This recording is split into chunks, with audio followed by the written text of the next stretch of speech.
Bonjour chers téléspectateurs, bienvenue dans l'émission Qui dit mieux, produit par Temperfect TV. Aujourd'hui, j'ai un invité spécial en la personne de Dr Georges Aloula, qui est président d'un parti au Congo, mais plus précisément dans la diaspora. Ce parti s'appelle UNIC. Je vais rapidement entrer vif dans le sujet. Il s'agira aujourd'hui du Congo démocratique, avec tous ceux qui l'entourent, ses problèmes, son futur, sa destinée. Alors, Monsieur Georges, Docteur Georges plutôt, bonjour. Bonjour Jean-Pierre Okito. Alors, je n'irai pas par quatre chemins, on vous connaît déjà dans la diaspora, vous avez fait beaucoup d'interviews, vous avez fait beaucoup de conférences et vous continuez jusqu'à présent. Alors, dans le vif du sujet, qu'est-ce qui se passe en démocratique République du Congo?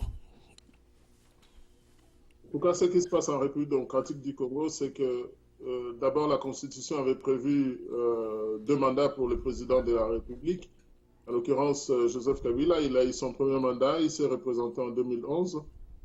Il s'est maintenu au pouvoir pour le deuxième mandat. Ce deuxième mandat arrive à terme au mois de novembre 2016. Et dans l'entretemps, il aurait dû organiser une série d'élections pour remettre les institutions en place en République démocratique du Congo, en commençant par les élections locales et provinciales qu'il n'a pas volontairement organisées.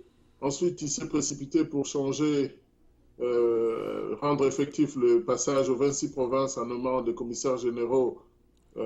Et là, il est en train de se préparer à faire l'élection des gouverneurs sur la base des assemblées provinciales qui elles-mêmes sont illégitimes puisqu'ils sont hors mandat. Donc, dans ces troubles, et ne disant pas à la population ou au peuple et à la communauté internationale son intention de pouvoir organiser les élections dans les délais constitutionnels et surtout de quitter le pouvoir à la fin de son mandat, Joseph Kabila est en train de créer une situation qui est en train de pousser au soulèvement populaire, c'est-à-dire à une révolte populaire parce que le peuple congolais est conscient que seul l'article 64 aujourd'hui peut les sauver, peut sauver les institutions du pays et pour pouvoir remplacer tous ces systèmes qui deviennent de plus en plus nauséabonds.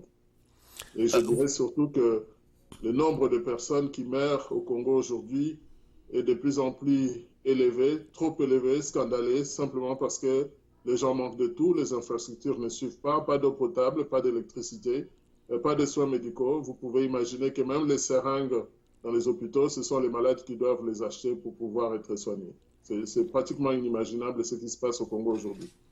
D'accord, monsieur Aloula. Et dans votre fort intérieur, est-ce que vous pensez réellement, ou plutôt à quoi vous attendez de ce que peut faire le pouvoir en place, ou particulièrement M. Kabila?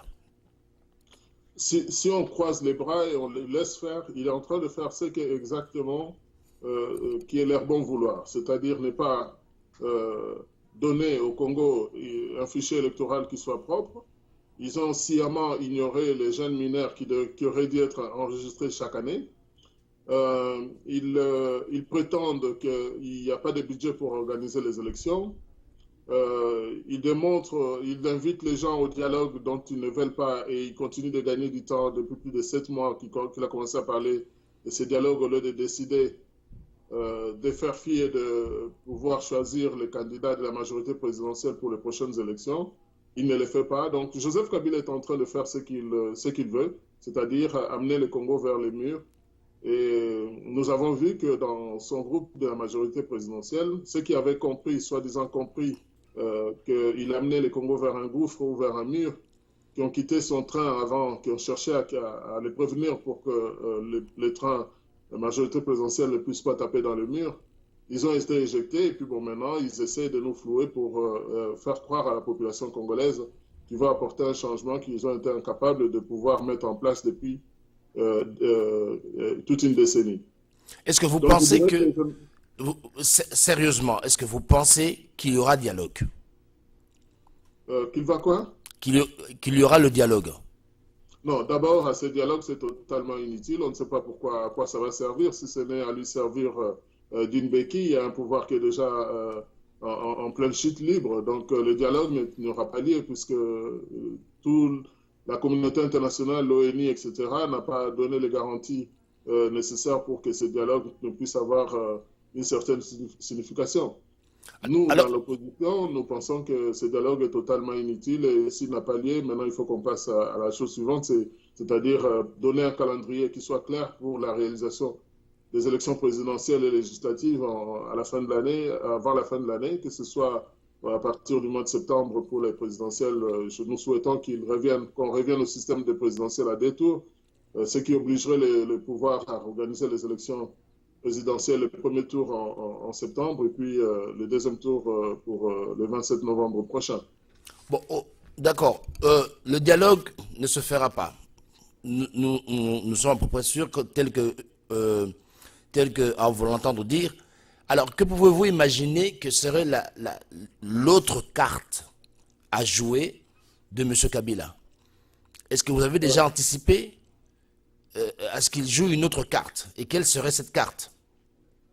La carte qui reste à Kabila, c'est de prendre l'option d'une sortie honorable du pouvoir. Mais ça, il ne le voudra pas. La sortie honorable que nous proposons, nous avons proposé à Joseph Kabila de dissoudre le Sénat congolais aujourd'hui, puisque c'est la chambre de glissement. En dissolvant le Sénat, Kabila peut alors dissoudre aussi, ou du moins abroger les dispositions qu'il a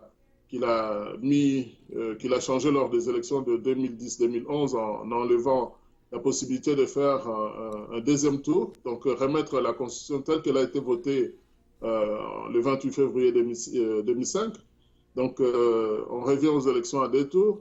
Ensuite, il reconnaît un rôle prépondérant de la diaspora en tant que force politique, en tant que force du futur.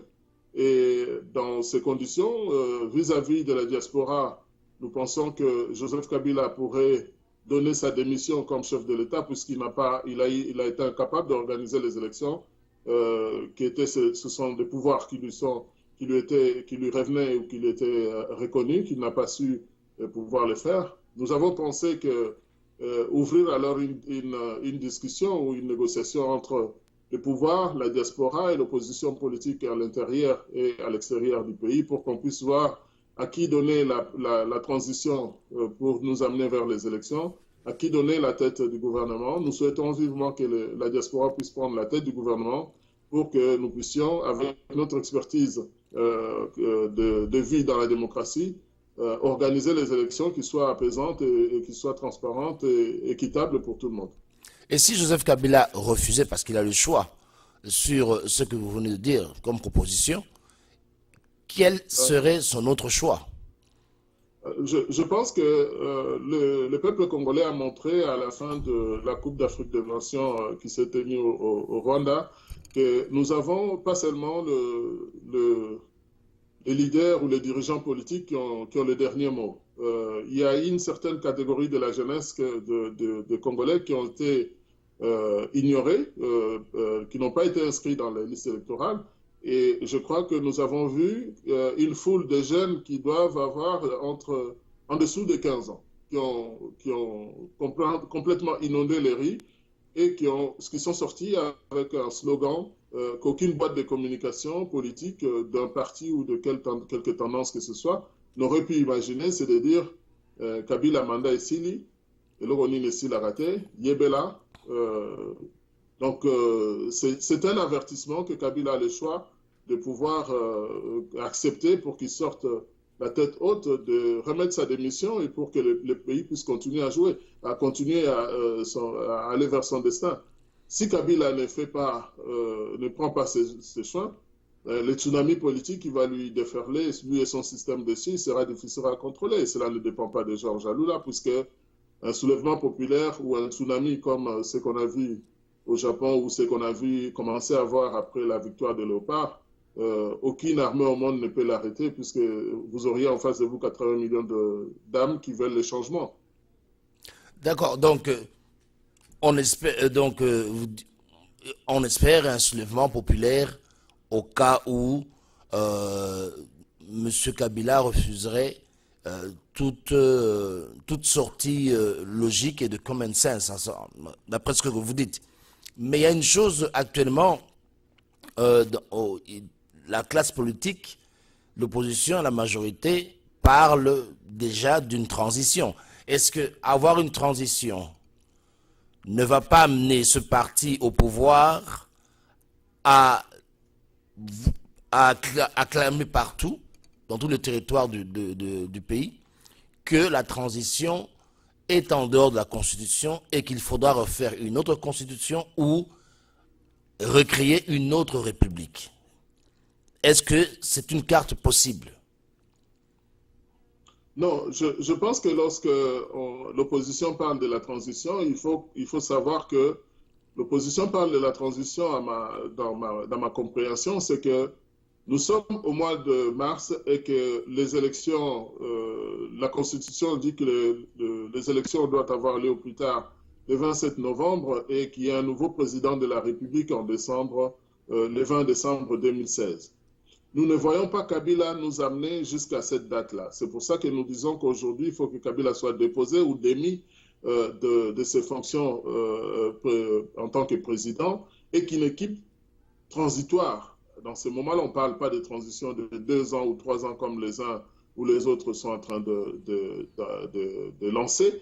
C'est une transition, comme on a vu au Burkina Faso, qui peut durer 6 mois, dont on sait très bien que l'équipe qui va arriver, c'est pour organiser les élections, pour que les élections se passent dans les meilleures des conditions. Et cela est faisable, hein, même si aujourd'hui il arrive quoi que ce soit au niveau de la tête de l'État, que l'équipe qui va rentrer pour faire cette mission, de nous amener vers les élections à la fin de l'année pour que le 20 décembre, qu'on ait un nouveau président de la République.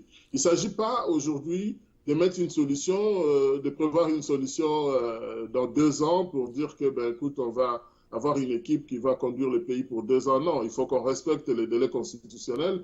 Avec les nouvelles technologies que nous avons l'expertise pour pouvoir organiser les élections et les réussir dans 6 mois qui nous restent, 6 à 7 mois qui nous restent. C'est totalement faisable. Ah, d'accord. Maintenant, pour sortir un peu et entrer un peu plus en profondeur à l'intérieur du pays, il y a eu la création du G7 et du Front 26. Est-ce que ces créations de ces deux mouvements ne vous rappellent pas à l'époque de M. Mobutu avec l'UDI de M. Kengwa Dondo? Est-ce que ce n'est pas la même carte qu'ils sont en train de jouer?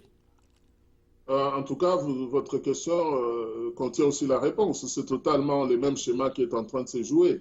Mais je voudrais simplement ici souligner que les gens qui sont maîtres de cette partition qui consiste à nous mettre une fausse opposition devant le gouvernement, alors qu'en réalité, c'est une partie du gouvernement bis qui va vers l'opposition. En faisant cette erreur, cette fois-ci, ça va être beaucoup plus grave parce que les gens n'ont peut-être pas vu, puisque le Congo est indépendant depuis 1960. Nous avons vécu avec le président Mobutu pendant 32 ans de dictature. Et cette génération est encore vivante. Et aujourd'hui, quand on nous réjoue une partition que nous, à l'époque de la fin de Mobutu, on n'a pas vu venir, mais aujourd'hui qu'on voit clairement les tentacules de la présence rwandaise dans notre pays ou des forces maléfiques qui travaillent contre les intérêts de notre pays, qui sont dans nos institutions, eh bien, lorsque la diaspora combattante et résistante s'élève pour dénoncer ça à l'extérieur, ceux qui ne voient pas les événements politiques majeurs en train de se dérouler, le 4 janvier 1959 au Congo, c'était au Congo. Le 30 juin, le jour de l'indépendance s'en est suivi. Entre les deux, il y a eu des négociations à Bruxelles pour pouvoir donner cette indépendance au peuple congolais. Aujourd'hui, nous avons une partie de Congolais qui vivent dans la diaspora, qui voient clair, qui sont au fait au top des informations et qui ont posé de jargon ou qui ont posé des actes qui démontrent que il y a une certaine prise de conscience qui est assez élevée. On voit le nombre de vidéos qui sont mises sur YouTube pour dénoncer toutes sortes de manœuvres. et toutes sortes des analyses qui sont faites par les Congolais de la diaspora, nous avons vécu, déplorer ou aujourd'hui vu que les décisions qui ont été faites au niveau des combattants résistants dans la diaspora d'interdire les voyages officiels de tous les gouvernants de notre pays s'imposer pratiquement tactiquement à travers les différents continents. On a vu l'introduction de prestations musicales de nos musiciens. On a vu aussi à Kinshasa la tentative de récupérer l'église et de faire une prière pour que ces glissements ou faire jouer leur histoire de Roumela. Comment le bon Dieu a répondu avec une pluie torrentielle pour disperser ces mauvais rassemblements. Ah, d'accord, monsieur. Mais, ok. Actuellement... Nous avons vu, excuse-moi, je termine, nous avons vu aussi que, pas plus tard que le week-end dernier, à Bruxelles, à Bruxelles, la réaction des combattants, comment ils se sont attaqués à une église à Liège et déclenché l'interdiction à tous les pasteurs qui se sont montrés pour la majorité présidentielle de ne plus venir prêcher dans la diaspora. Donc c'est une nouvelle direction qui prend encore le combat qui est en train de se relever. Et à l'intérieur du pays, vous ne pensez pas que la population congolaise, ce qui est vrai, c'est qu'elle en a vraiment marre, elle en a trop souffert, mais qu'elle a un problème, elle ne sait plus à quel saint se vouer, elle ne sait plus qui croire dans l'opposition. Est-ce que vous ne pensez pas que c'est aussi un problème? Non, ce qui est bien, la population congolaise a commencé à prendre conscience que si l'opposition politique au Congo n'a pas les moyens de pouvoir exercer ses droits totalement, que les enfants du Congo qui sont dans la diaspora mènent une lutte, un combat pour leur libération et pour surtout leur sortir de cette pauvreté dans laquelle ils sont plongés volontairement par ceux qui gouvernent notre pays. Notre pays, toutes les institutions sont tuyautées. Vous avez vu, je donne un dernier exemple qui est, c'est même pas un exemple, c'est un fait. Lorsque Martin Mwamba s'est immolé, le taximan licencié en sciences économiques s'est immolé au Katanga à Lubumbashi pour dénoncer les tracasseries policières, j'avais fait un rapprochement très vite qui dit que si les jours où les policiers et les gendarmes ne pourront plus comment dire, ponctuer les taximens et les conducteurs de voitures dans les rues, ils vont cette attitude va les conduire à mourir de faim et ça va les pousser à se révolter contre les autorités. Donc nous avons vu notre frère de l'armée s'est levé et tourner son arme contre les officiers supérieurs. C'est dommage pour les familles de ces victimes, mais ce type d'action, c'est un effet domino qui va conduire au soulèvement populaire qui ne sera pas déclenché par un individu ou un politicien ou un parti politique. Parce que lorsque les militaires ne savent plus, comment dirais-je, ponctionner les citoyens congolais qui n'ont plus les moyens de pouvoir les nourrir, ils vont se retourner contre leurs supérieurs ou bien ils vont prendre les rues avec la population congolaise et ce sera la fin de ce régime. Donc, en fait, je crois qu'il y a un problème, c'est que la population attend que ces fils de la diaspora, ces fils de l'opposition, le mènent vers une direction de le libérer. Par contre, à vous entendre parler, à entendre parler aussi l'opposition, c'est comme si l'opposition attend que le peuple s'immole suffisamment, qu'il se libère tout seul. Ah, mais ma question c'est celle-ci. Savez-vous qu'un soulèvement populaire du peuple congolais est très dangereux parce que je pense qu'il sera difficile à arrêter. Et je ne sais pas si à ce moment-là, ils écouteront l'un des présidents de l'opposition de quelconque parti actuel. Ce ne sera pas un problème. Si vous ne prenez pas le devant en tant qu'opposition pour mener ce soulèvement, mener cette libération euh, en tête du peuple, plutôt que d'attendre que le peuple le fasse lui-même. Parce que quand il le fait lui-même, il n'écoute plus personne. Vous ne pourrez pas le contrôler à ce moment-là. Je ne sais pas. Qu'est-ce que vous en pensez, monsieur le docteur? Vous avez totalement raison de pouvoir évoquer cette question. Nous sommes en train de nous parler, de nous rapprocher les uns des autres, d'approcher nos vues et surtout de reconnaître la valeur des uns des autres et de dire que nous pouvons travailler demain ensemble, puisque la population ne va pas chercher des leaders ailleurs que dans les gens qui se sont levés, qui ont démontré qu'ils se battent pour l'intérêt de ce pays ou pour le bien fondé du futur de ce peuple. Le peuple va se reconnaître dans les gens qui se sont levés et manifestés avec eux, les gens qui n'ont pas, qui se sont pas, comment dirais-je, investis à détourner l'argent qui était destiné à fournir le nécessaire aux hôpitaux, à détourner l'argent qui devait fournir de l'électricité à la population. Donc le peuple connaît ceux qui ont été des auteurs de détournement. Mais je voulais dire ceci.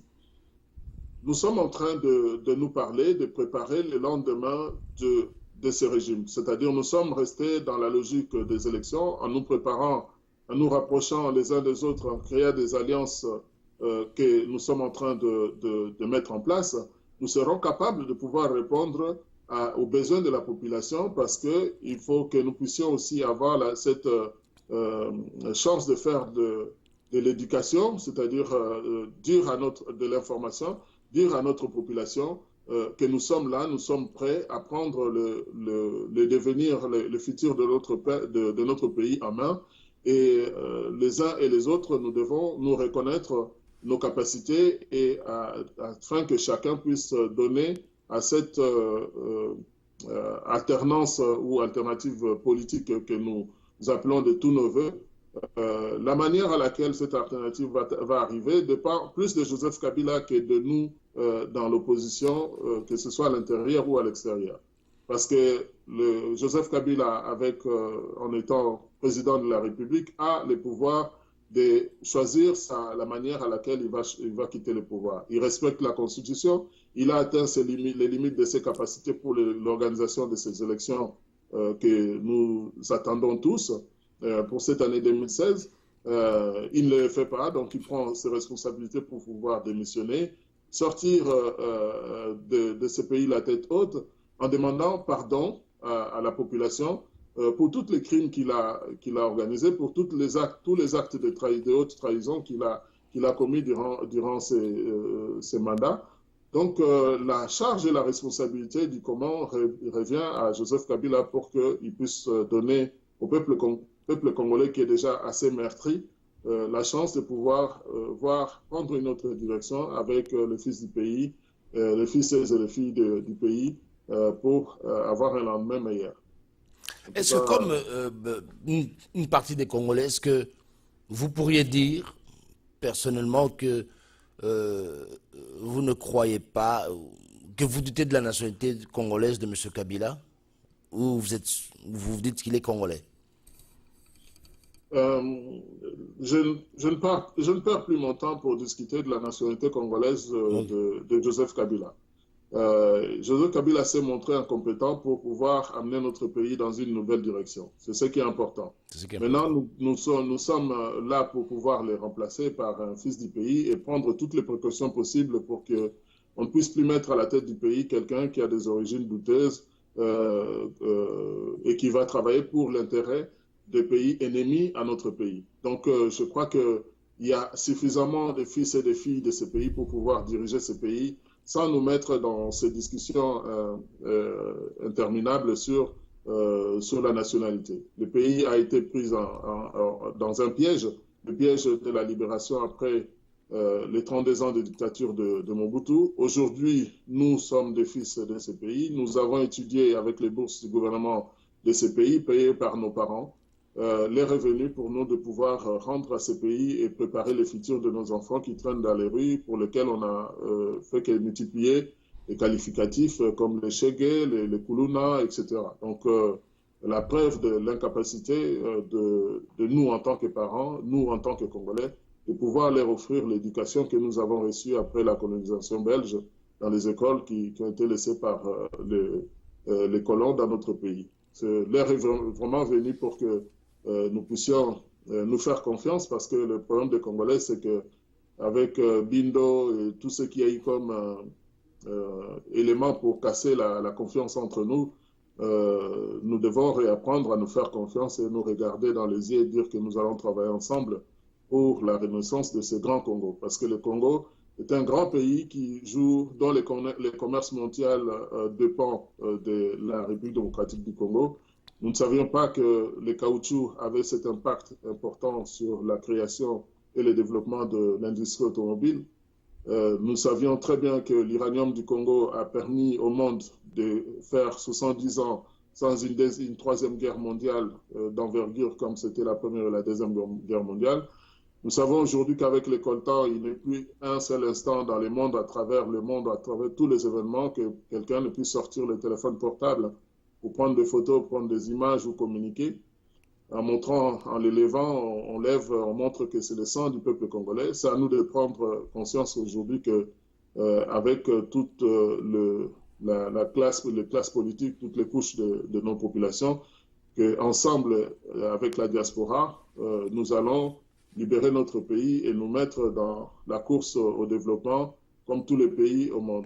Je rappellerai simplement que le Congo, en 2030, sa population va doubler et atteindre environ 150 millions d'âmes. En 2050, nous serions au niveau de 200 millions d'habitants. C'est un super marché, un grand marché pour l'économie mondiale. Et nous devons prendre conscience que ceux qui sont en train de se battre pour mettre ces pays en morceaux, ils n'y arriveront pas parce que nous sommes très bien mélangés et le ciment congolais est tellement solide qu'il a résisté à ces guerres de rébellion menées par l'Ouganda et le Rwanda pour diviser notre pays en petits morceaux. Les subdivisions administratives qui ont été mises en place, nous allons les remettre en cause parce que nous allons faire le développement intégral de notre pays. Et surtout tous les postes de gouverneurs qui seront mis en place avec ces élections, nous allons pouvoir tout simplement annuler toutes ces élections et puis reprendre tout à zéro pour que tout un chacun puisse avoir la chance, légalement, en respectant les lois de notre pays, en respectant notre constitution, que cela puisse se passer, non dans la précipitation comme ça a été le cas, mais plutôt dans l'art et la règle pour que toutes ces provinces ou les nouvelles provinces puissent avoir les chances égales de pouvoir faire partie des moteurs de développement de notre pays. Je vous remercie beaucoup pour cette interview. Je suis dans l'obligation de pouvoir partir. Mais bien sûr, monsieur docteur Georges Aloula. Est-ce que vous pouvez permettre encore une dernière question? Je vous en prie. J'ai suivi, vous avez parlé de leadership. Et vous avez proposé même qu'un groupe de la diaspora puisse descendre au pays, sans doute pour mener encore cette action, mais au regard du calendrier, nous sommes à quelques mois du mois de novembre et nous avons eu Tempo Africa, une émission avec des Ivoiriens où ils se sont retrouvés aussi à quelques mois et aujourd'hui ils ont eu le malheur pour certains d'avoir encore un dictateur au pouvoir. Est-ce que il n'est pas temps que la diaspora descende en groupe de 500 ou de 1000 personnes d'un coup, comme vous le suggérez? Est-ce qu'il n'est pas possible de faire cela avant novembre? C'est l'une des solutions en tout cas. Quand je parle de la diaspora, j'invite ici aussi le gouvernement et la communauté internationale de se dire que tout échange, toute négociation qui doit se passer avec la RDC maintenant doit inclure la communauté congolaise de la diaspora. Nous devons commencer à nous parler ici pour leur dire vers où nous leur disons déjà vers où nous voulons amener le Congo sur le plan économique, social, militaire, sécuritaire et autres. Donc, l'heure est maintenant de dire qu'à chaque fois que vous êtes autour d'une table et qu'il n'y a pas la diaspora comme entité, vous faites fausse piste parce que vous allez nous rencontrer, vous allez rencontrer les combattants et les résistants sur votre chemin. Et l'idée de notre retour en masse, comme vous le préconisez, ça va se faire puisque il faut que nous nous reconnaissions au niveau de la diaspora, le leadership de nous, les leaders de la diaspora, quand nous allons descendre sur le terrain, que ceux qui souhaitent nous accompagner soient les bienvenus. Nous étudions les conditions sécuritaires et les conditions légales de ces retours au pays pour que nous puissions aller participer à la renaissance du Grand Congo ensemble. Mais en tout cas, c'est quelque chose qui dépend beaucoup plus des conditions sécuritaires et des conditions matérielles de la faisabilité de cette approche. Beaucoup d'entre nous dans la diaspora sont prêts à rentrer pour servir le pays et je pense que le nombre de 500 serait très vite dépassé parce que sur les 4 continents ou les 5 continents, j'ai rencontré beaucoup de gens qui veulent rentrer aller servir le pays. En tout cas, je remercie Africa TV. Tempo Africa TV. Tempo Africa TV, de Minnesota. Oui. Continuez à faire ce travail. Je sais que vous avez exprimé le souhait de parler de mon livre sur le génocide économique ignoré en République démocratique du Congo. Ce sera avec plaisir que je reviendrai débattre avec vous dès que vous auriez réussi votre livraison du livre. Okay. Merci beaucoup, merci Jean-Pierre. Merci à vous, monsieur Dr Georges Alula. Merci et c'est un honneur pour nous. Merci. Merci et à très bientôt. Au revoir.